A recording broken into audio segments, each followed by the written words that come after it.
Hello my dear viewers and my students, welcome to my Easy English house. So today I will discuss about adverb. Adverb is the most important topics in English grammar.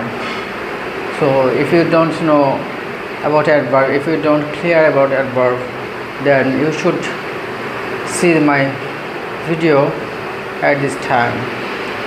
Okay, now start. Adverb যে word noun pronoun বাদে অন্য সকল part of স্পিচকে modify করে তাকে adverb বলে। আমি বলেছি যে ওয়ার্ড নাউন প্রনাউন বাদে মানে এই নাউন প্রনাউন ছাড়া অন্য সকল পার্ট অফ স্পিচ, তার মানে আমরা জানি পার্ট অফ স্পিচ কয়টা আছে, 8টা আছে। 8টার মধ্যে এখানে শুধুমাত্র নাউন এবং প্রনাউন মানে 2টা পার্ট অফ স্পিচকে বাদে বাকি যে 6টা পার্ট অফ স্পিচকে মডিফাই করতে পারে। অ্যাডভার্ব 6টা পার্ট অফ স্পিচকে মডিফাই করতে পারে। 6টা কি? Adjective, verb, adverb, preposition, conjunction, interjection. তার মানে হচ্ছে এটা দেখতে পাচ্ছি যে অ্যাডভার্ব নিজে অ্যাডভার্বকে মডিফাই করে, অ্যাডভার্ব ভার্বকে মডিফাই করে, অ্যাডভার্ব অ্যাডজেক্টিভকে মডিফাই করে, অ্যাডভার্বকে মডিফাই করে, অ্যাডভার্ব প্রিপোজিশনকে মডিফাই করে, অ্যাডভার্ব ইন্টারজেকশনকে মডিফাই করে, অ্যাডভার্ব কনজাংশনকে মডিফাই করে। তার মানে এই অ্যাডভার্ব এমন একটা টপিকস যা কিনা কি করতে পারে, নাউন প্রনাউন বাদে বাকি 6টা টপিকসকে সে মডিফাই করতে পারে।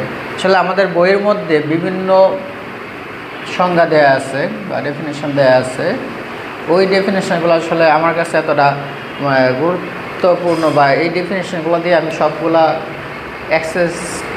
সবগুলা সেন্টেন্সকে আমি আইডেন্টিফাই করতে পারি না, মানে প্রত্যেকটা অ্যাডভার্বকে আইডেন্টিফাই করতে প্রবলেম হয়।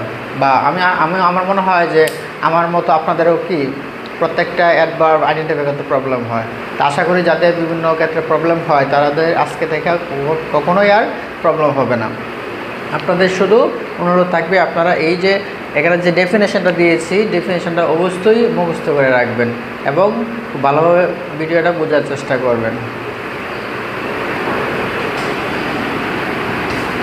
বোঝার স্বার্থে আমি ডেফিনেশনটা আবার রিপ্লাই করি।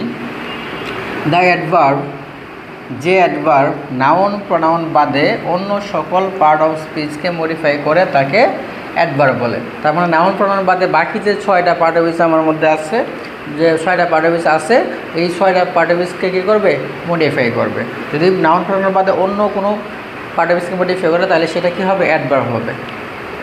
সহজ ভাষায় হচ্ছে যারা বড় ক্লাসের তাদের জন্য কোন এই ওয়ার্ডটা কী বা কোন ওয়ার্ডটাকে মডিফাই করতে হচ্ছে সেটা বুঝতে হবে। আর ছোটো ক্লাসের জন্য খুব সহজ ভাষায় বলে দিচ্ছি, যদি নাউন প্রনাউনকে মডিফাই করে না বুঝতে পারো তাহলে বুঝতে হবে এটা অ্যাডভার্ব। প্রথম অক্ষরটা দেখি আমরা।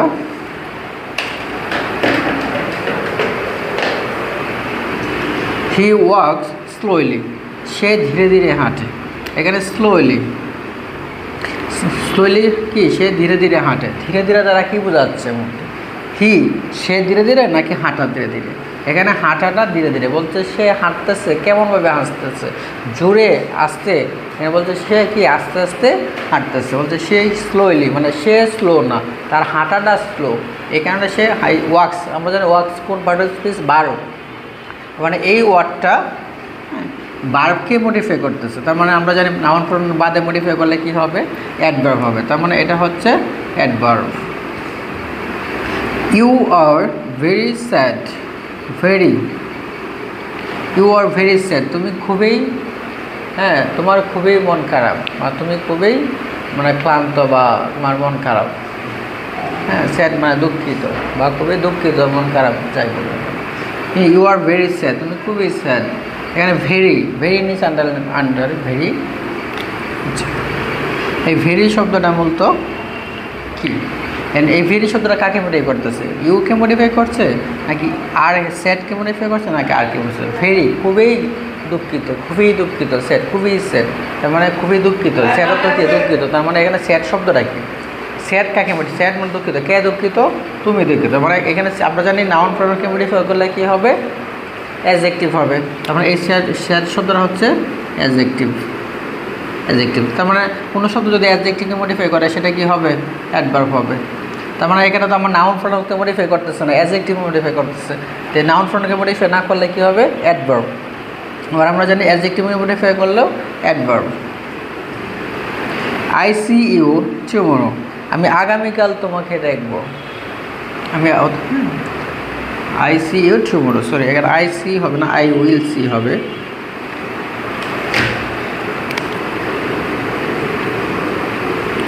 I will see you tomorrow, আমি আগামীকাল তোমাকে দেখবো, মানে আগামীকাল তোমার সাথে আমার দেখা হবে।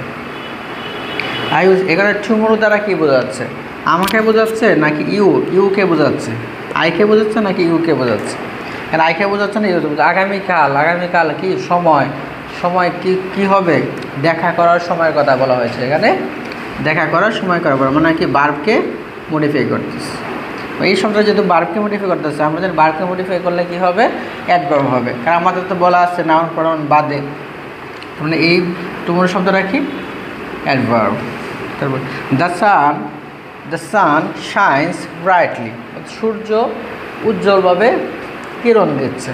কারণ উজ্জ্বলভাবে বলতে কী বোঝাচ্ছে? সূর্যকে উজ্জ্বল নাকি তার কিরণ, সে যে আলো দিচ্ছে বা কিরণ দিচ্ছে, কিরণটা উজ্জ্বল। এখানে তার কিরণকে বোঝাচ্ছে। কিরণের কি? ভার্ব। তার মানে এখানে দেখতে পাচ্ছি যে ব্রাইটলি শব্দটা বার্বকে মডিফাই করতেছে। তার মানে নাউন প্রোনাউন বাদ বার্বকে মডিফাই করতেছে। তো বার্বকে মডিফাই করলে কী হবে? অ্যাডভার্ব হবে। The last sentence, he does not go to school, সে স্কুলে যায় না। এখানে আমরা আন্ডারলাইন করবো নটের উপরে। সে স্কুলে যায় না, এখানে নট না, এই নটটা কি নেগেটিভ শব্দ। সহজ কথা, যে কোনো নেগেটিভ শব্দ অ্যাডভার্ব হয়। এখন আমাদের কথা হচ্ছে যে কোনো নেগেটিভ শব্দ অ্যাডভার্ব হয়, ঠিক আছে, আমরা পড়েছি। কিন্তু আমরা আজকে কি দেখব? যে এই সংজ্ঞার মাধ্যমে আমরা টোটাল সবগুলা বাক্যকে করতে পারি। অলরেডি আমি 4টা বাক্যকে ঘুরিয়ে দেখেছি, এরকম হাজার হাজার বাক্য করা যাবে। নট না, কি না, সে, হি ডাজ নট গো, সে যায় না টু স্কুলে। স্কুল না নাকি হি না? অবশ্যই না, হি তো হবে না, কি মডিফাই করছে না, না কি যায় না, বলছে যায় না, নট গো, যায় না। তারপরে এই নটটা মডিফাই করতেছে গো কি বার্ব। তার মানে এই নট শব্দটা কি বার্বকে মডিফাই করছে। যেহেতু নট শব্দটা বার্বকে মডিফাই করতেছে, তার মানে এই নট শব্দটা হবে অ্যাডভার্ব। কি হবে? নট শব্দটা হবে অ্যাডভার্ব। তারপরে এই যে আমি এই 5টা বাক্য বুঝাইলাম, যেভাবে বুঝাইলাম এই আমার ডেফিনেশনের মাধ্যমে বা ডেফিনেশনটাকে ধরে যেভাবে বুঝাইলাম, হ্যাঁ, আপনারা যদি এইভাবে আপনারা বইয়ের যত অ্যাডভার্বের বা আইডেন্টিফাই অ্যাডভার্বের যত সেন্টেন্স আছে, প্রত্যেকটা সেন্টেন্স যদি এভাবে ডেফিনেশন, আমার যে ডেফিনেশনটা দিলাম এখানে, এই ডেফিনেশনের সাথে মিলিয়ে যদি প্রত্যেকটা বাক্যকে যদি আপনারা সলভ করার চেষ্টা করেন, তাহলে অবশ্যই 100% আপনাদের এই অ্যাডভার্ব বিষয়ে সমস্যা সমাধান হবে। আদারওয়াইজ কখনোই অ্যাডভার্ব বিষয়ে সমস্যার সমাধান হবে না। কারণ আমাদের সচরাচর যে মার্কেটের যে বইগুলো আছে, এই মার্কেটের বই পড়ে কখনোই গ্রামাটিক্যাল 100% সমস্যার সমাধান করা সম্ভব না। আমাদেরকে এই কারণে আমাদেরকে কী করতে হবে? এটা আপডেট হইতে হবে, আমাদেরকে আপডেট টিচিং প্রফেশনে যাইতে হবে। তো আমার সাথে যারা রেগুলার থাকবেন, তাদের অবশ্যই আপনাদের গ্রামাটিক্যাল সকল সমস্যা শেষ হবে। যদি কারো কোনো প্রবলেম থাকে আমাকে বিভিন্নভাবে জানাবেন, আমার মেসেঞ্জারে বা আমার নাম্বার দেওয়া আছে, নাম্বারে জানাবেন। তো অবশ্যই সবাইকে দ্য লাস্ট মোমেন্ট সবার কাছে অনুরোধ থাকবে যে আমার ভিডিওতে লাইক কমেন্ট দিবেন, এবং যারা আমাকে ভালোবাসেন, যাদের কাছে ভিডিওটা ভালো লাগে, তারা অবশ্যই শেয়ার করবেন। কারণ দেখেন, শেয়ার বা লাইক কমেন্ট দিতে আপনাদের অবশ্যই টাকা লাগে না, জাস্ট আপনার মনটাকে একটু বড় করেন ভাই। আপনাকে মনটা বড় করে আমার ভিডিওটা শেয়ার করেন, যেন আপনার দ্বারা আরও 50 জন মানুষ দেখতে পারে, আবার 50 জন মানুষ কিছু শিখতে পারে। সো অবশ্যই আমরা আজকে থেকে মন বড় করবো, এবং এই প্রত্যেকটা ভিডিও শেয়ার করব। থ্যাংক ইউ সবাইকে, thank you very much. So today the end of the class. Thank you.